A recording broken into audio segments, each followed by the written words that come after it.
تفسیر ضیاء القرآن 15واں پارہ۔ بسم اللہ الرحمن الرحیم۔ سورہ بنی اسرائیل آیت نمبر 53۔ وَقُلْ لِعِبَادِي يَقُولُوا الَّتِي هِيَ أَحْسَنُ إِنَّ الشَّيْطَانَ يَنزَغُ بَيْنَهُمْ إِنَّ الشَّيْطَانَ كَانَ لِلْإِنسَانِ عَدُوًّا مُبِينًا۔ ترجمہ: اور آپ حکم دیجئے میرے بندوں کو کہ وہ ایسی باتیں کیا کریں جو بہت عمدہ ہوں، بے شک شیطان فتنہ و فساد برپا کرنا چاہتا ہے ان کے درمیان، یقیناً شیطان انسان کا کھلا دشمن ہے۔ سورہ بنی اسرائیل آیت نمبر 53 کی تفسیر۔ اللہ تعالیٰ اپنے محبوب مکرم صلی اللہ علیہ وسلم کو حکم دے رہے ہیں کہ میرے بندوں کو یہ بتا دو کہ باہمی گفتگو کرتے ہوئے ایک دوسرے کے ادب و احترام کا خیال رکھیں، کوئی ایسی بات زبان پر نہ آئے جس سے کسی کا دل مجروح ہو، کوئی ایسی حرکت صادر نہ ہو جس سے کسی کی دل شکنی ہو۔ تمہارے سامنے ایک عظیم مقصد ہے جس کی تمہیں تکمیل کرنا ہے۔ جب تک تم سیسا پلائی دیوار کی طرح یکجان اور مضبوط نہ ہوگے، اس وقت تک اس مقصد کی تکمیل نہ ہو سکے گی۔ اگر شیطان نے ذرا سی شکر رنجی کا بھی تم میں سراغ لگا لیا تو اسے تمہارے تعلقات کو کشیدہ کرنے کا ذرّی موقع ہاتھ آ جائے گا اور وہ تمہیں ایک دوسرے کا دشمن بنا کر چھوڑے گا۔ اس لیے حضور صلی اللہ علیہ وسلم نے فرمایا، مسلمان کا بھائی ہے، وہ نہ اس پر ظلم کر سکتا ہے اور نہ اسے ذلیل و رسوا کر سکتا ہے، اور تقوی یہاں یعنی سینے میں ہے۔ نزغ کا معنی ہے دو آدمیوں کے درمیان فتنہ و فساد برپا کرنا، بھڑکانا یا برانگیختہ کرنا۔ سورہ بنی اسرائیل آیت نمبر 54۔ ربکم اعلم بکم ان یشأ یرحمکم او ان یشأ یعذبکم وما ارسلناک علیہم وکیلا۔ ترجمہ: تمہارا رب تمہیں خوب جانتا ہے، اگر چاہے تو تم پر رحم و کرم فرماوے اور اگر چاہے تو تمہیں سزا دے، اور نہیں بھیجا ہم نے آپ کو ان کا ذمہ دار بنا کر تاکہ ان کے کفر کے لیے آپ جواب دہ ہوں۔ سورہ بنی اسرائیل آیت نمبر 54 کی تفسیر۔ اے حبیب، آپ کا فرض دعوت حق پہنچا دینا ہے۔ آپ نے اپنا فرض بآحسن طریق انجام دے دیا۔ اگر یہ لوگ اب بھی کفر و شرک سے باز نہیں آتے تو آپ دلگیر کیوں ہوتے ہیں؟ ان کے کفر و شرک کے لیے آپ جواب دہ نہیں۔ سورہ بنی اسرائیل آیت نمبر 55۔ وَرَبُّكَ أَعْلَمُ بِمَن فِي السَّمَاوَاتِ وَالْأَرْضِ وَلَقَدْ فَضَّلْنَا بَعْضَ النَّبِيِّينَ عَلَى بَعْضٍ وَآتَيْنَا دَاوُودَ زَبُورًا۔ ترجمہ: اور آپ کا رب خوب جانتا ہے جو کچھ آسمانوں اور زمین میں ہے، اور بے شک ہم نے بزرگی دی ہے بعض انبیاء کو بعض پر، اور ہم نے عطا فرمائی ہے داؤد کو زبور۔ سورہ بنی اسرائیل آیت نمبر 56۔ قُلِ ادْعُوا الَّذِينَ زَعَمْتُم مِّن دُونِهِ فَلَا يَمْلِكُونَ كَشْفَ الضُّرِّ عَنكُمْ وَلَا تَحْوِيلًا۔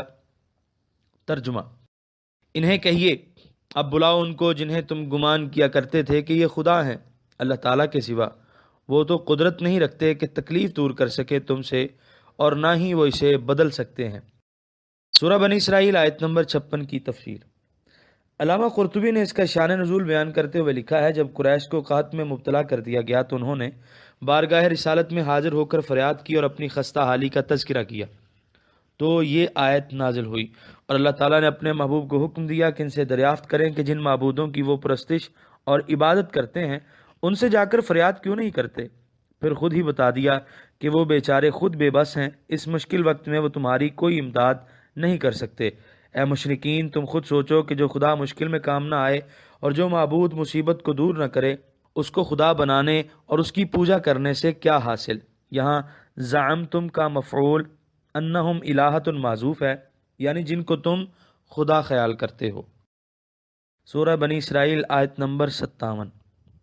اولئک الذین یدعون یبتغون الی ربہم الوسیلۃ ایہم اقرب ویرجون رحمتہ ویخافون عذابہ ان عذاب ربک کان محذورا۔ ترجمہ: وہ لوگ جنہیں یہ مشرک پکارا کرتے ہیں وہ خود ڈھونڈتے ہیں اپنے رب کی طرف وسیلے کو کہ کون سا بندہ اللہ تعالیٰ سے زیادہ قریب ہے اور امید رکھتے ہیں اللہ تعالیٰ کی رحمت کی اور ڈرتے رہتے ہیں اس کے عذاب سے۔ بے شک آپ کے رب کا عذاب ڈرنے کی چیز ہے۔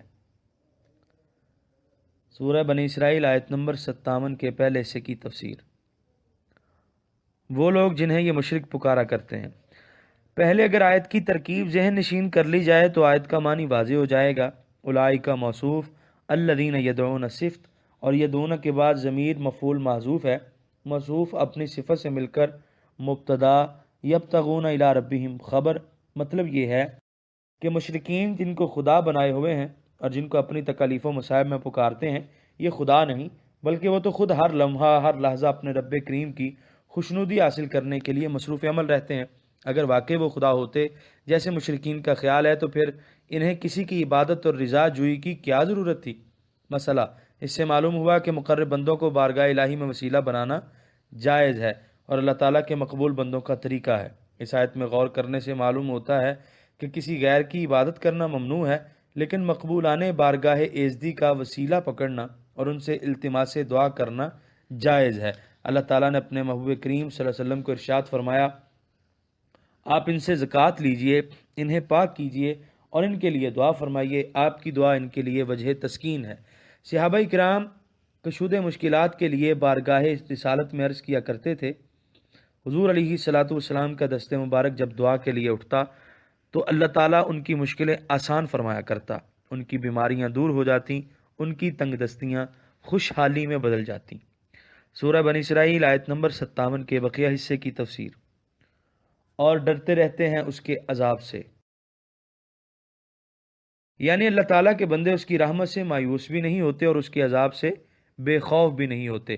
ان کی ایک آنکھ اگر اس کی رحمت و کرم پر ہوتی ہے تو ان کی دوسری آنکھ اپنے گناہوں پر گریاں اور اس کے عذاب سے ترساں رہتی ہے۔ بارگاہ الہی میں جنہیں شرف قبولیت بخشا جاتا ہے ان کا یہی حال ہوتا ہے۔ سورہ بنی اسرائیل آیت نمبر 58۔ وَإِن مِّن قَرْيَةٍ إِلَّا نَحْنُ مُهْلِكُوهَا قبل يوم القيامة أو معذبوها عذابا شديدا كان ذلك في الكتاب مسطورا۔ ترجمہ، اور کوئی ایسی بستی نہیں ہے مگر ہم اسے برباد کر دیں گے روز قیامت سے پہلے یا اسے سخت عذاب دیں گے، یہ فیصلہ کتاب یعنی تقدیر میں لکھا ہوا ہے۔ سورہ بنی اسرائیل آیت نمبر 59۔ وَمَا مَنَعَنَا أَن نُرْسِلَ بِالْآيَاتِ إِلَّا أَن كَذَّبَ بِهَا الْأَوَّلُونَ وَآتَيْنَا ثَمُودَ النَّاقَةَ مُبْصِرَةً فَظَلَمُوا بِهَا وَمَا نُرْسِلُ بِالْآيَاتِ إِلَّا تَخْوِيفًا۔ ترجمہ، اور نہیں روکا ہمیں اس امر سے کہ ہم بھیجیں کفار کی تجویز کردہ نشانیاں، مگر اس بات نے کہ جھٹلایا تھا ان نشانیوں کو پہلوں نے اور وہ فوراً تباہ کر دیے گئے تھے۔ اور ہم نے دی تھی قوم سمود کو ایک اونٹنی جو روشن نشانی تھی، بس انہوں نے زیادتی کی اس پر، اور ہم نہیں بھیجتے ایسی نشانیاں مگر لوگوں کو عذاب سے خوف زدہ کرنے کے لیے۔ سورہ بنی اسرائیل آیت نمبر 59 کے پہلے حصے کی تفسیر۔ جھٹلایا تھا ان نشانیوں کو پہلوں نے۔ کفار مکہ بارگاہ رسالت میں حاضر ہوئے اور کہا کہ اگر ہمارے یہ مطالبات پورے کر دیے جائیں تو ہم آپ پر ایمان لے آئیں گے۔ پہلا مطالبہ یہ ہے کہ صفا کا پہاڑ سونا بن جائے، دوسرا یہ ہے کہ یہ بے آب و گیا پہاڑ یہاں سے ہٹا دیے جائیں تاکہ میدان کشادہ ہو جائے اور ہم اس میں کاشتکاری کر کے اپنی زندگی کی ضروریات فراہم کر سکیں۔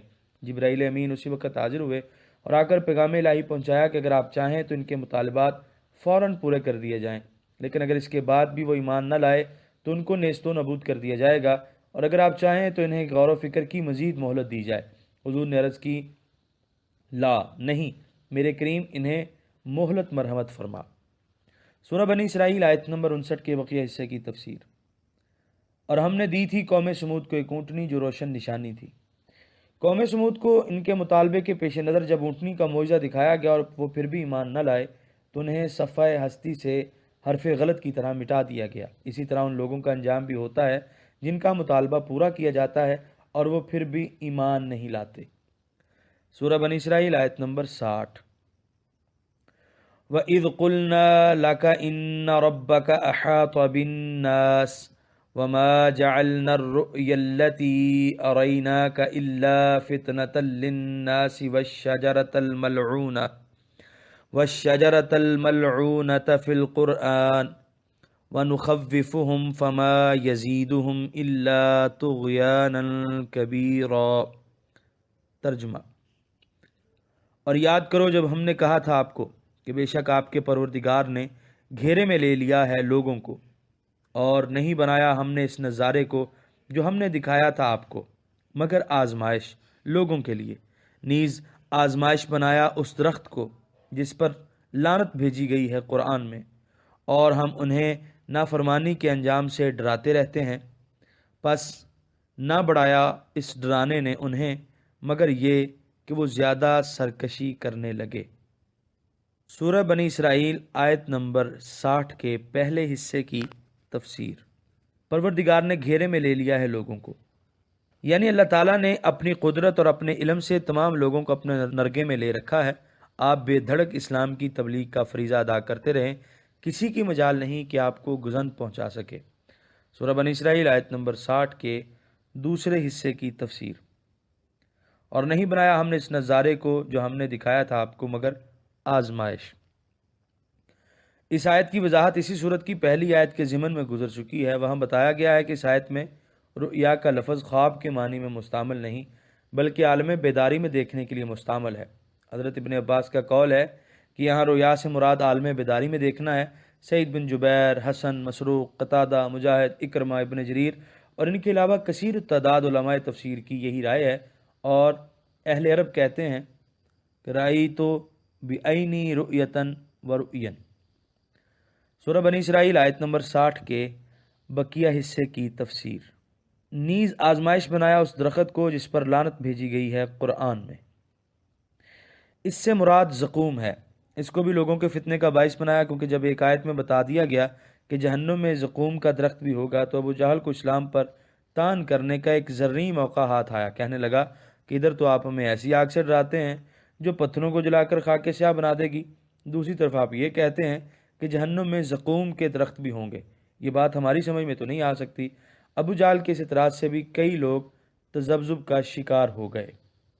یہاں پر 15ویں پارے کا 6واں رکوع مکمل ہوا۔ آپ دیکھ رہے ہیں PATF Islamic info YouTube channel. مزید اسلامک ویڈیوز کے لیے ہمارا چینل سبسکرائب کریں۔